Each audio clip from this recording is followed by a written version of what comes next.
Yep. What happens when your worst fear becomes your reality? Hi, I'm Brent Cassidy. Welcome to the Nightmare Success In and Out podcast, where we explore how to overcome your fears and nightmares and set yourself free. We're going to be exploring this topic with guys I was in Leavenworth with and others who survived their own nightmare. These stories can be inspiring, sometimes sad.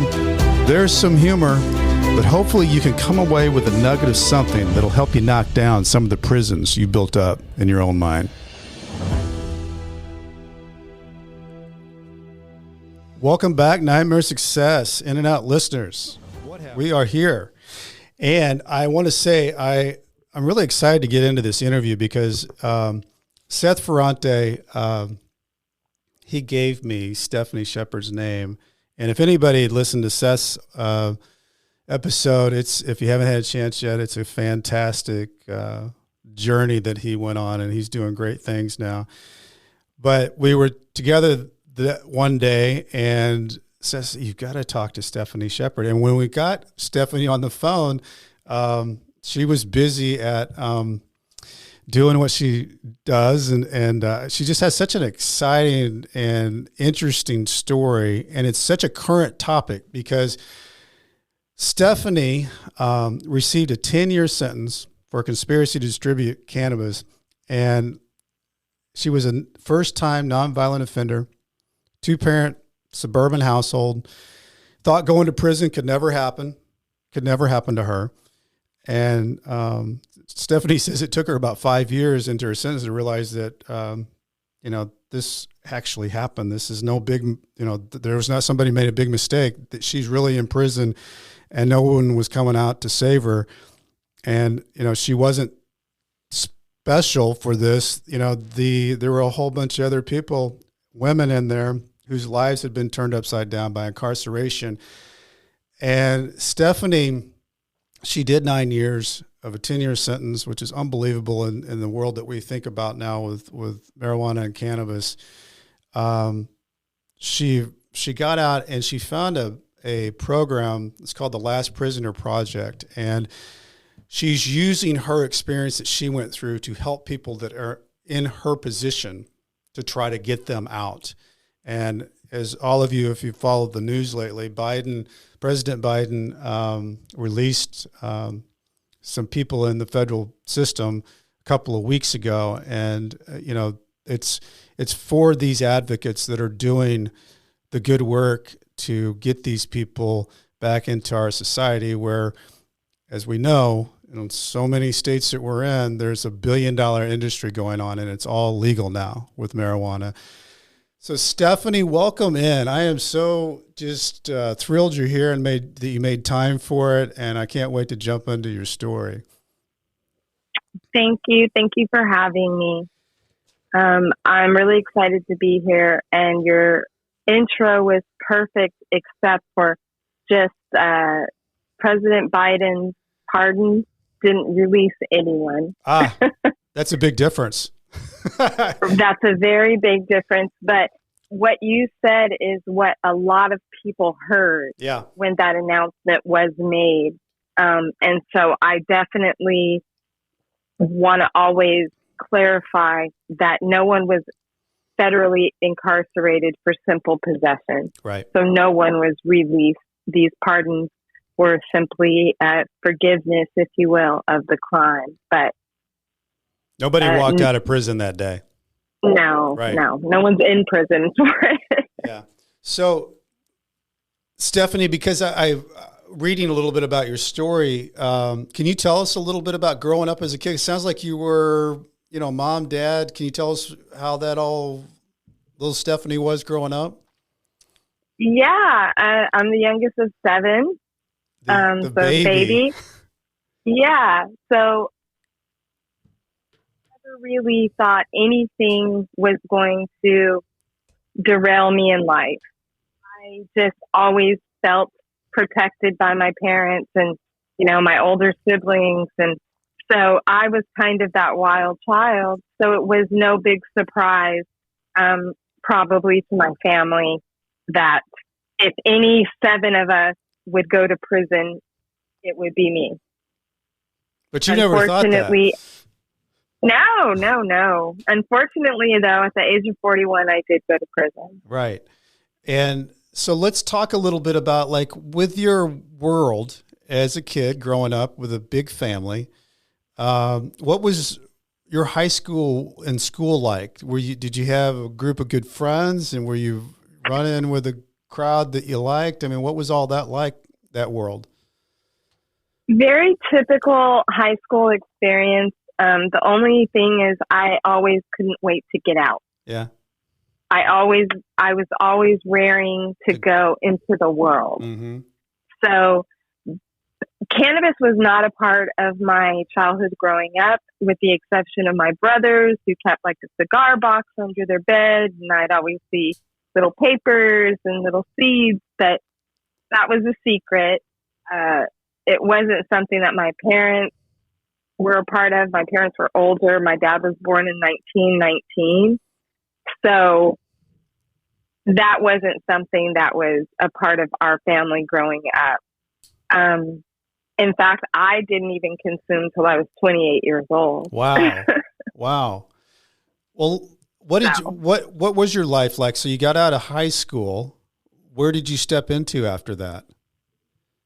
Bounced around to a couple of colleges, decided that wasn't for me. Did a couple of stints, worked for the NBA for a little bit,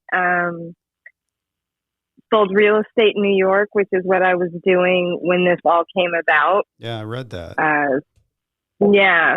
So I did lose my real estate license because of the pending felony. So after that, I just went to prison. Yeah. So let's talk about how did that happen? How did that happen to Stephanie Shepard, who, I mean, seeming like the baby of the family, pretty well-adjusted suburban life, and walk us into that nightmare that you entered. Pretty basic. Had an ex-boyfriend who had gotten arrested for cannabis, was in prison was in jail for 6 months when I got a call from his lawyer. And his lawyer said, hey, can you come down and talk to me? Well, being the ex-girlfriend, knowing he had another girlfriend, I was a little curious, a little nosy, curiosity killed the cat. Mm-hmm. But I did go down to find out what was going on. And he said, hey, he has a bad heart. He's had a pacemaker put in. He's not doing well in county. If I can get him out on medical bond, will you give him a place to stay till his sentencing? Let him get healthy, go, get real doctor care. Mm-hmm. And I agreed. So I went into that courtroom 6 months later. They weren't thinking about me. They knew about me, but they were not thinking about me. Never had been questioned or anything. I walked in that courtroom and answered the judge's questions, and he said, I find this young lady responsible and credible, and I'm going to recommend he be released into her custody. And an hour later, I'm getting a text from the lawyer saying, they're going to fight it. They say you're involved. Mm. Wow. The day I was getting dressed to go pick him up, I got a buzz at my buzzer. I was living in Williamsburg, Brooklyn at the time. I got a buzz at my buzzer, and it was a DEA agent and an ICE agent. And they said, we're looking for Stephanie Shepard. We have a warrant for her arrest. And at that point, I just buzzed them up, got arrested, was on pretrial for a year. We got to stop. Took it to trial. Stephanie, I got to know what was going through your mind. I mean, because you've just had a judge say, this woman who's standing before me is responsible. I'm going to release this person into your care. And the next thing that happens is they're buzzing up to say they've got a warrant for your arrest. What are you thinking? What's going through your mind? I'm still not believing that it's going to happen. I think I'm going to have some issues. I'm going to have to answer some questions. I never really believed that me would be getting into any serious trouble behind cannabis. Mm-hmm. At the most, I thought, what can happen? A fine? Mm-hmm. Maybe some type of probation? I don't know. I've never had anything like this in my life before. I just sold my real estate and allegedly, apparently, some weed. But I just wasn't believing it. I wasn't believing it. And as I was on pretrial for that year, and I lost my real estate license, and so now I'm in New York, which is very expensive. I don't have any income. It was tough. I'm weekly drug testing randomly.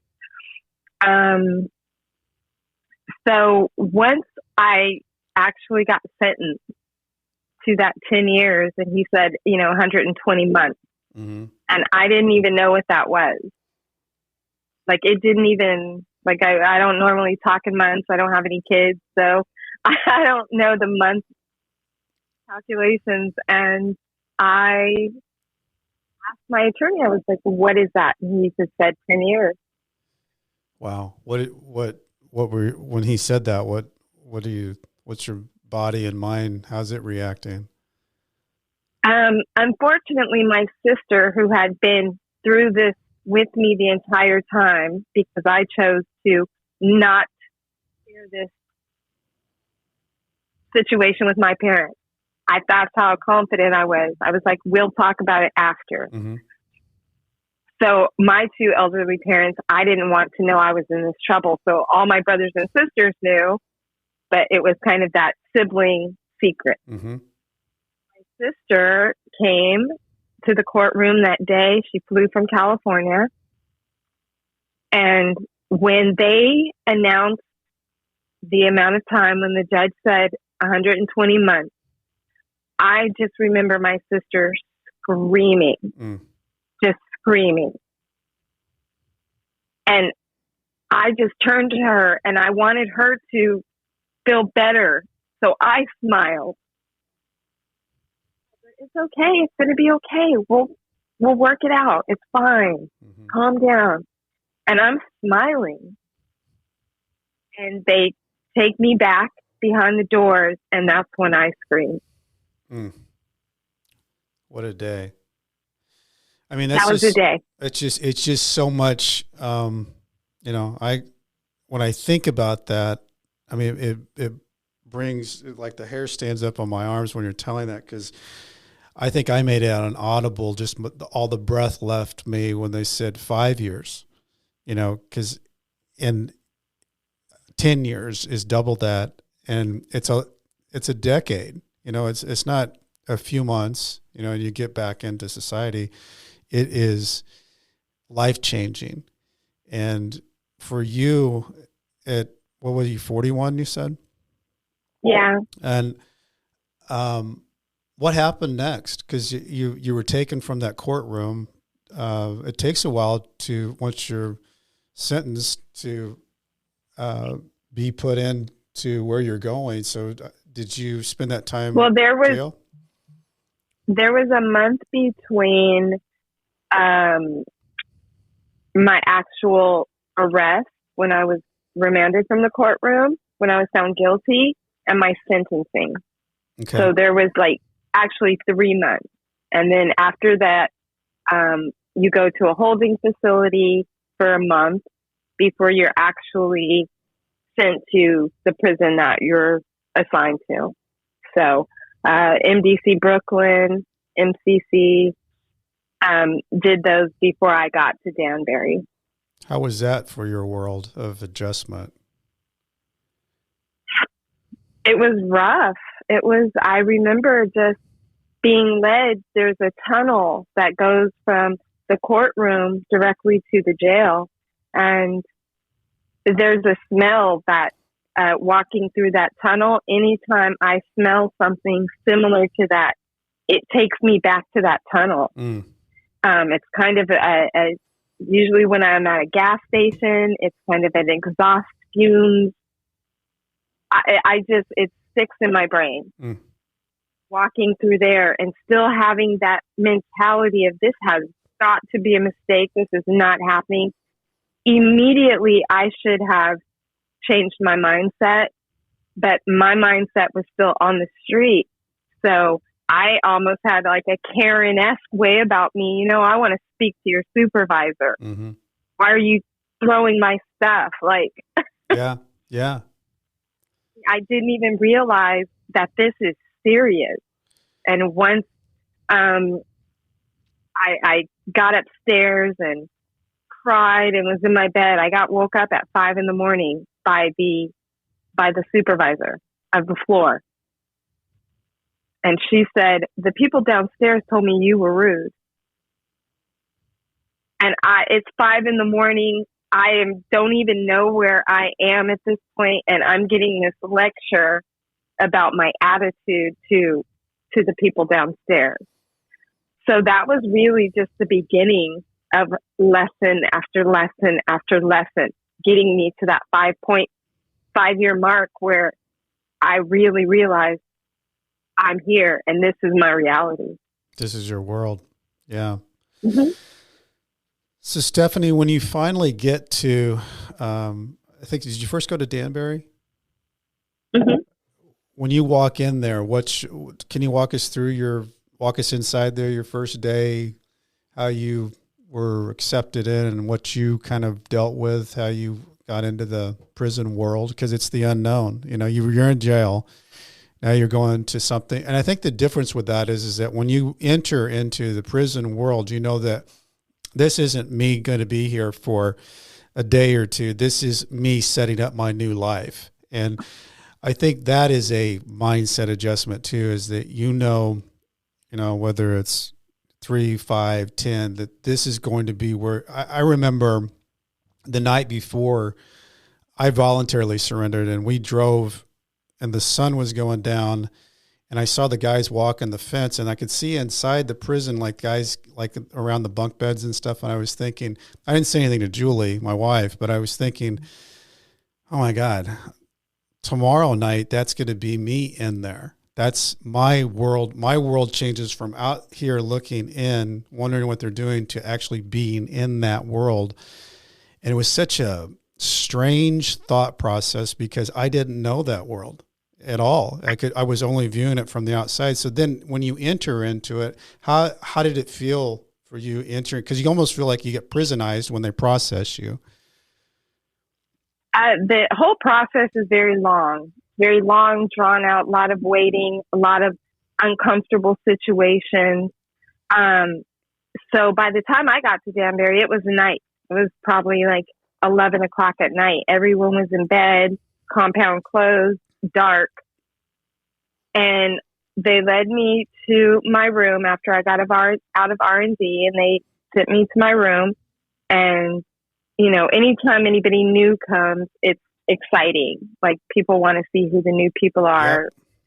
Yep. And everybody woke up out of their beds. It's like a room with about 12 people sleeping in bunk beds. And the first 2 people who started asking me questions looked like 2 gentlemen.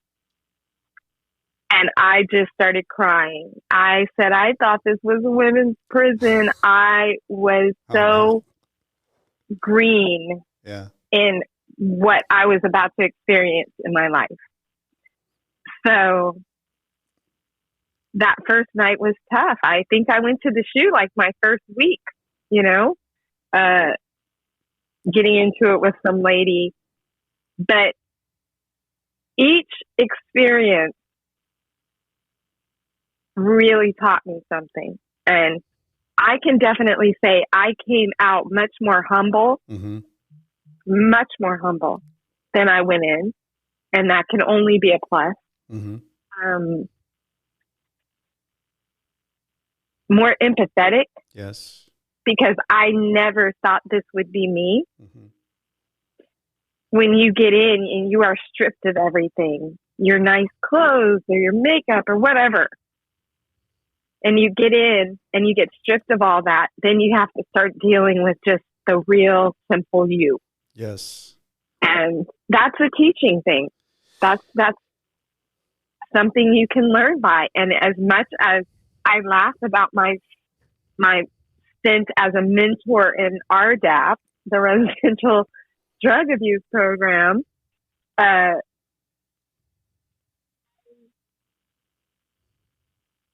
things there. Whether I want to say I did or not, Did I feel like I needed a drug program because I consumed cannabis prior to my incarceration? No. But did I take what I could get from the experience and use it today? Sure, I do. Yeah, and I think that program is all about rational thinking, how you handle situations, how you deal with something when it's in front of you. So there's some things in there that really I think you can use. And I think it's interesting how you say about the things that it taught you, humbling yourself. I don't know that you can humble anybody more than taking them and taking your freedom and being in a society that does not have freedom.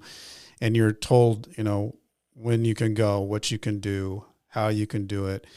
And then you have to create a world in that. And it is so humbling. And I think the other thing that you brought up, Stephanie, about being empathetic, there's something about, when you are in and then you get out, you don't react to people the same way. You really try to understand who that person is. You don't take somebody as a book by its cover. You really want to understand what that person is and who that person is, and not assume, because there's so many people you meet in prison. People ask me, like, what's the biggest surprise in prison? For me, it was that I met a lot of good people that I lived with, and I didn't expect that. That was maybe one of the bigger surprises to me, was that people right when I got in helped me, and I didn't expect that. I thought, from what I'd seen on Netflix and everything else, I was not going to survive the night, but it wasn't like that at all. Getting in there, Stephanie, and getting a part of it, did you have anybody that, getting into the world of, did you have people that kind of taught you the prison rules and life, or did you get a good prison job? Like, how did that all work for you while you were in? Because you were there you said you went to 5 different prisons. I don't know how long you were at Danbury, but how did you get into the world and make your routine? Well, for the most part, your routine is set for you. Mm-hmm. Breakfast is at a certain time. Laundry is at a certain time. So it's pretty much set for you. One thing I was not willing to do was work in the kitchen. I like to cook, but I did not want to work in a kitchen. So like my first week there, I got offered a job in education. The teacher saw me, met me online or something, and said, do you want to work in education? So I taught ESL for the majority of my time. It was a decent, as far as prison paying jobs go. Yeah. Maybe $80 a month. Mm-hmm. That was a big deal. That's high paying. Yeah, that's high paying. But my thing was not trying to get the highest paying job, because they have what's called Unicor there, mm-hmm. and they tout that as the highest paying job. Well, that's also you working in a factory-like setting, yeah, fulfilling contracts for outside people, right, for pennies. Yes. And I refused to do that. And so I took a job that I felt good about, that fed my soul, which was teaching people English. It was all different kinds of people. People would say, "Oh, you speak Spanish?" And I'm like, well, I'm not teaching a Spanish class. I'm teaching English. And I had all different types of people in there, mm-hmm. From all parts of the world, who were just eager to learn English. And for certain people, it was required. Like people from Puerto Rico, it was a required thing. So I enjoyed doing that. And then my last year, I worked in rec just for fun. Well, I think what you're hitting on, though, is that my big fear was losing what made me in prison. And I think the world that you got into, you found something that filled you up, that you also were giving back. I mean, you're helping people. And you weren't doing something mindless in a factory situation like Unicor, but it felt more like you. And I think, that's a good strategy in any situation, is not to lose yourself in a situation. Try as much as you can to get as much as you can, not to lose yourself. And it sounds like to me that was kind of a connection or escape for you to keep being you. Exactly. Going into, obviously, education is the nicest building. It was the only building that had air conditioning. So I was automatically in. It got very hot there in the summer. Let's talk about that, Stephanie, real quick, because that's funny to me. Because, Leavenworth didn't have air conditioning either. And did you know that it didn't have air conditioning before you went? I didn't know anything about prison before I went. I always thought... I didn't know anybody in prison. I was the person in prison. I didn't know anyone in prison, really. Yeah. I just think it's funny on the air conditioning thing, because people say, how in the world did you do that without air conditioning? And it's funny because you adapt to that too. We kind of figured out, because it got hot in Kansas. I'm glad you find that funny, because we haven't even gotten to when I got to Phoenix prison camp. Oh, Phoenix. Yes, that's hot there. It was like 120 in the summer, all night long. No air conditioning there? And we had no air conditioning. Thank God I worked in rec and we had air conditioning. Yeah, see, there you are. You got to figure it out. So I just spent all my time in the rec office. But they had a funny thing that they did, or strange or odd, I guess it should be, is that because it got hot, is the inmates had figured out that you open the windows at night, let the cool air in, and you close the windows in the day because you don't want it to be a furnace to heat the place up. And it kind of worked. I mean, there were like 6 or 7 days where it was so hot, and I can't imagine Arizona. I mean, that to me is like that's hot, like the hottest night of all the nights. But you made it. You made that. So that's I did. So just I was just saying, being able to go into an office and sit at a desk, those are all things that connected me to my outside life. Yes.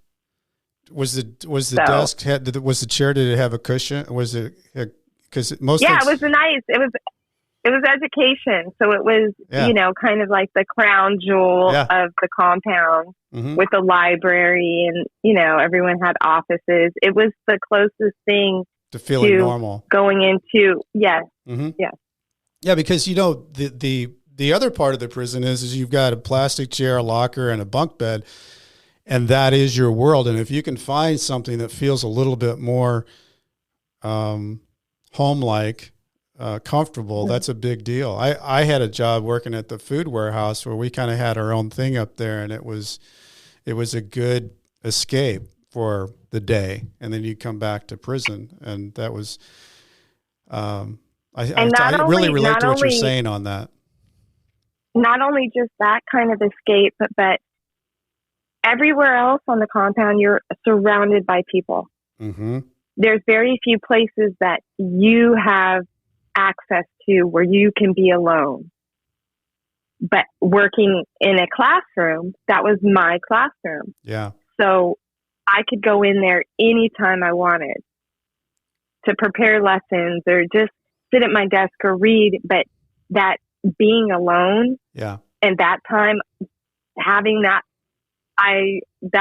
was the most important thing about the job, just having that time and that place to go to be alone. Yeah, and I think that's something that when you think about prison, it's the loneliest place that you can be with a lot of people.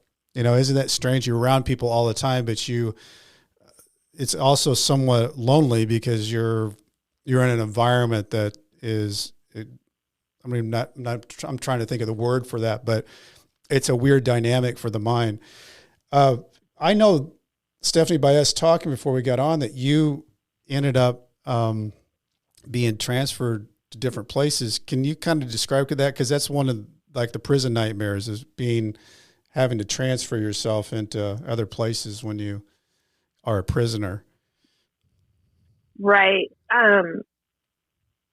Transferring, you have to usually go through a transfer center, which is in Oklahoma. The transfer center is much nicer than the alternative. And sometimes to fulfill a contract they have with the county. They'll send people there. So as you land, you can either go inside the, building that's still up to federal standards, or you get a black X on your hand, which means you go to Grady County. So I did that several times. The first time I was in shock. I thought I was not going to make it. The second and third time I went through there, I at least knew what to expect, so I was prepared. Transferring is, I traveled commercially alone while I was still in custody. I went from Waseca, Minnesota to Phoenix, Arizona. I went from Phoenix, Arizona to Victorville to Phoenix. I went to my father's funeral alone. Right. All this while in custody. And the first time I had actually been alone in 6 years, I was transferring prisons. I was going on a flight. I had no ID except for my prison ID and a note from the warden with like my mug shot on it, explaining who I was, and just for a little extra insurance if they gave me problems. I've got on gray sweats. I've got a mesh bag. I'm feeling horrible at this airport. Absolutely horrible. I'm feeling so out of place.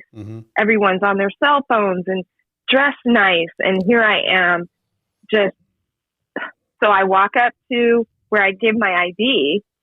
I hand her my prison ID. She looks at it. She goes, "Oh, okay. No problem. I'm going to need a supervisor over here." So then the supervisor comes and I have to get extra pat down, and I'm just feeling like I want to get back to my captors, if that makes any sense. I want to get back to where I feel normal. Yeah. And how long had you been in prison? In the free world, I was when you were traveling like this. Years. Yeah, that's a long 6 time. Years. Yeah. To just throw you out into an airport after, 6 years of being in captivity. And I totally get that. That's, it's a weird thing, isn't it? That's what your mind was thinking is I'm so out of it here. I feel so more normalized in the other environment, but you'd been in that environment for 6 years. And once I got back, I felt better because, everybody's in ugly gray sweat. Everybody's got, a mesh bag. Nobody's on a cell phone. Yeah. So I didn't feel out of place. But once I thought to myself, is that what it's going to feel like when I get out? Yeah. How long will it feel like that for me once I actually get out? Somebody said on one of the podcasts that being in prison is like being in black and white, and getting out is like life coming back in color, because it's just the way your mind is and how you're surviving that world. But the place that you went through RDEP, I know that you had an event in your life where your dad had gotten sick, and they allowed you or gave you approval to leave, but I don't believe that you made that in time, if I'm not mistaken. I did not. Yeah, I did not. I was in Victorville prison camp at the time where furloughs were allowed. So when my dad did get sick and it looked like he was not going to make it, I requested to be able to go see him in the hospital. He was in Sacramento. I was in Victorville. It's an hour flight. And they told me, well, if you go see him in the hospital, you're not going to be able to go to the funeral. And I said, I don't want to go to a funeral. I want to go see my father alive. And it took them a week to come to the conclusion that I could go. And that morning is the morning that he passed away.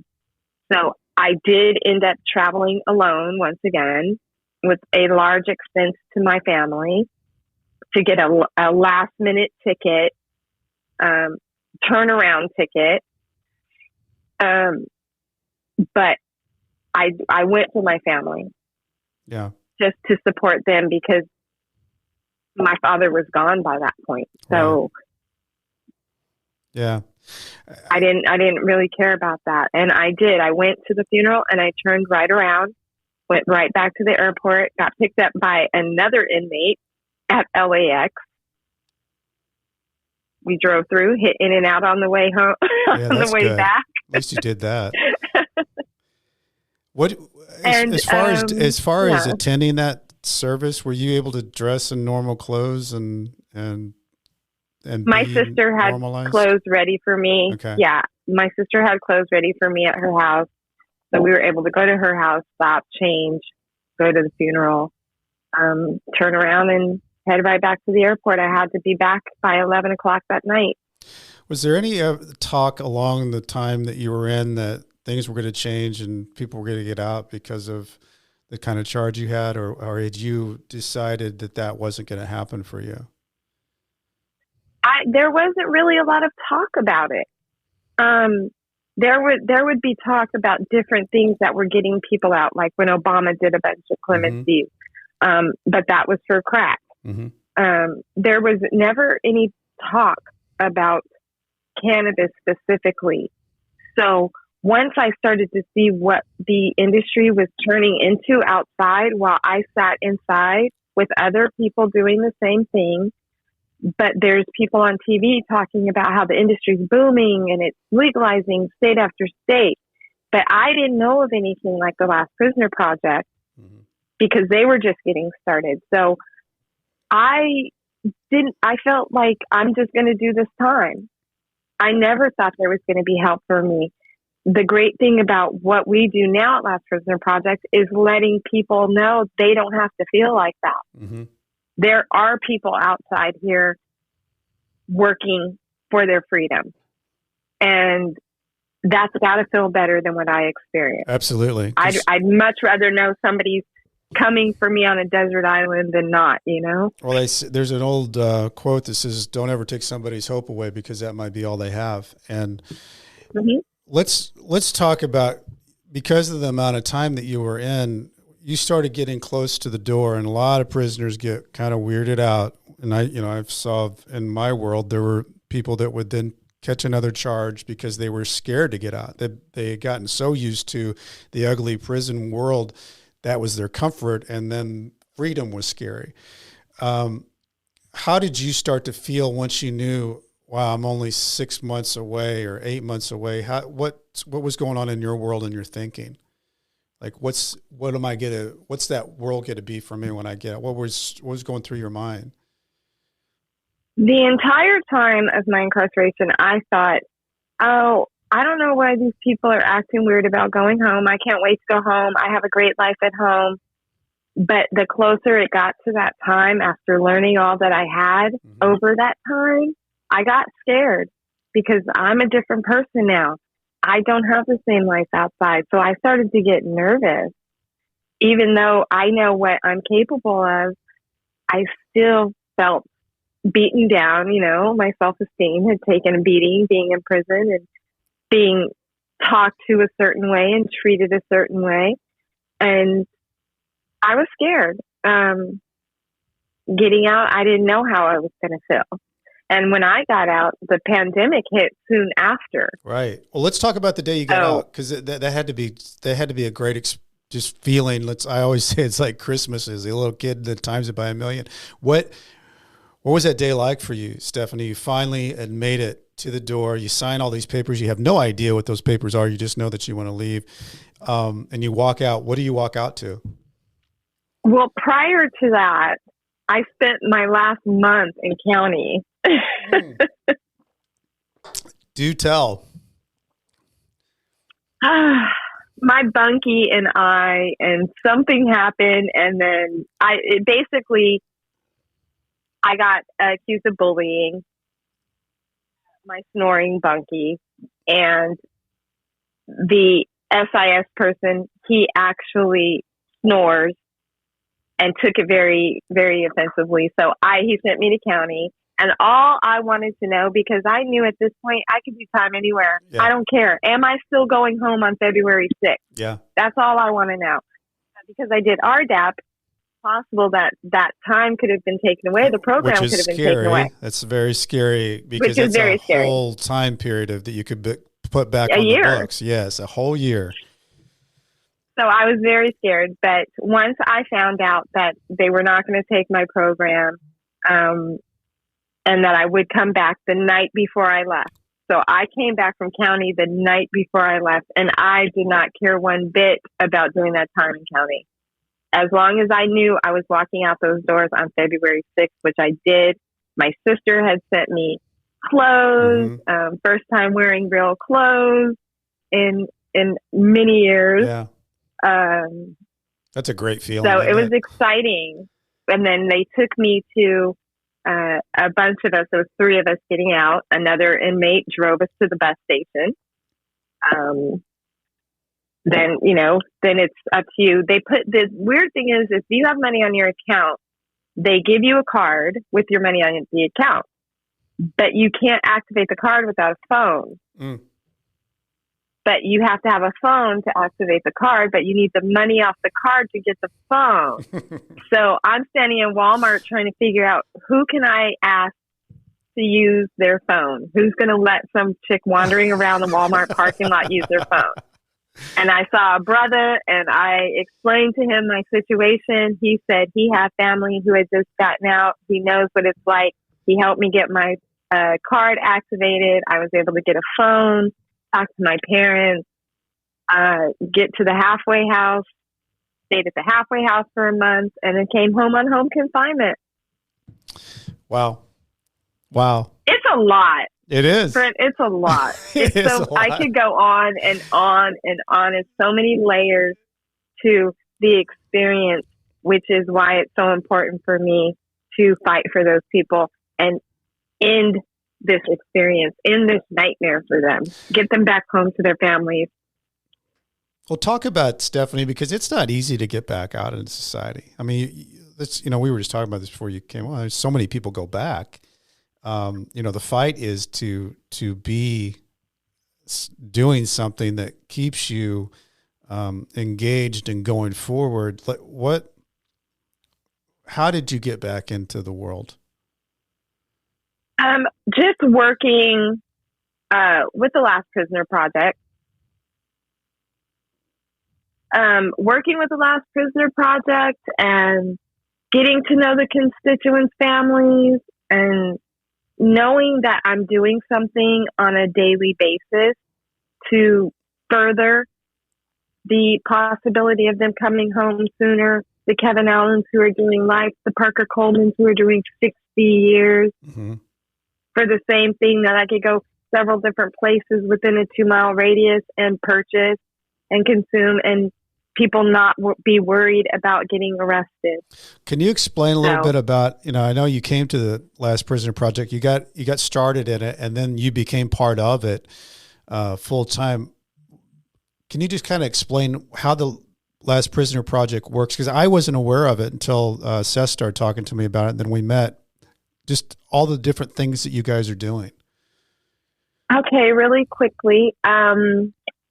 Last Prisoner Project, we work for the release, we work for policy change, we work for reentry services, ultimately expungement, anything just to help those who have been negatively impacted. We give out reentry grants to those who have been recently released for cannabis charges. We match them up with pro bono attorneys to help with compassionate release and clemency filings. We just tried to look at what the needs are and fill those needs. What's the first thing? People need money when they get out. Right. Everybody doesn't have support. So we do a lot of partnerships. We work with a lot of different brands or dispensaries, people in the industry, people out of the industry, honestly, regular people who understand that privilege to be able to walk into a beautiful dispensary and consume. So all of these people help us do the work that we do. So through donations and partnerships, we're able to do a lot of really good work. That's great. And I mean, being able to use your experience and affect people's lives, hopefully, affect it in a way that can be something that you weren't able to have when you were going through everything that you went through, but to be able to use all that experience that you gained. And, I have always said that it's so important to have people like you at the table. It's great. It's great to have people who are advocates and they think this is unfair, but I think it's even more important to have people who've actually lived it, experienced it, felt it.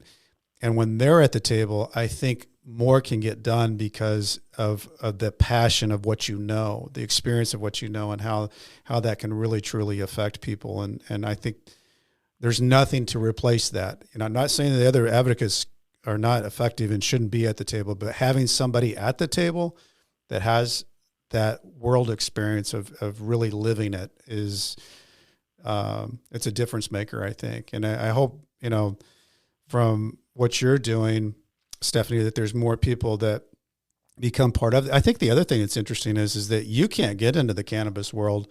It doesn't matter if California or Colorado or all 50 states decide to make it legal. It's a federal law that it's illegal. And once you're a federal convicted felon, you have that to deal with. So, and you also have the issues of you're in a situation where in California, getting your license back as a real estate agent, you're a convicted felon now. There's a lot of real estate agents that are smoking marijuana and going in the state is selling marijuana, but you deal with a whole different brand of being branded as an ex-felon. So you have to take extra steps if you even want to get back into that market, because it's a case-by-case basis. So you just don't walk in and get licensed again. You have to carry that with you. And that's something that I find as a common theme of people who make it, is that they know that they've got to grit it up a little extra because they're going to be asked those questions. You even talked about when you got your job at the coffee shop that you had to fight for that. They weren't just going to give it to you. I'm sure you looked I'm sure you interviewed well. You interview well on a podcast, but that doesn't mean they're going to just give you a job. You had to fight for that. So everything you do when you get out, getting out is wonderful. It's a fantastic thing, but staying out is you have to fight for it. And I think where you're at right now is so incredibly cool that you're in this place, Last Prisoner Project, and you know everything about it, and you've lived it, and you can take people's experience and give them hope that they've got something to look forward to. Maybe a little bit of light at the end of the tunnel. I think. Did you ever have, I meant to ask you this, did you ever have like a rock bottom moment for yourself? Because I know it had to be a little bit weird for you getting out of prison and then going into COVID. Like COVID was a lockdown for this world, and you're getting out of prison. It was, but I was used to being locked up in a small space. This was me locked up in my bedroom. Yeah. With a TV and comfortable bed and a kitchen within steps away if I want to make whatever I want to eat. Yeah. So it felt like the best version of the life I had already been living. Yeah. So we'll have to go into like a part 2 because I have to jump. But that's good though. That's a really good way of putting that, because everybody got into a lockdown. The first time in our whole history of our world, everybody in the world got locked down and couldn't do what they wanted to do, couldn't be where they wanted to be. And you walked out of prison and kind of fell into 2020 and things were different. But like you said, it wasn't as bad as where you were in prison. Right. So Stephanie, go ahead. We're going to have to do part 2 because I have to jump. Oh, you do? Well, let's just one question. After everything that you've been through, what do you think is your biggest takeaway?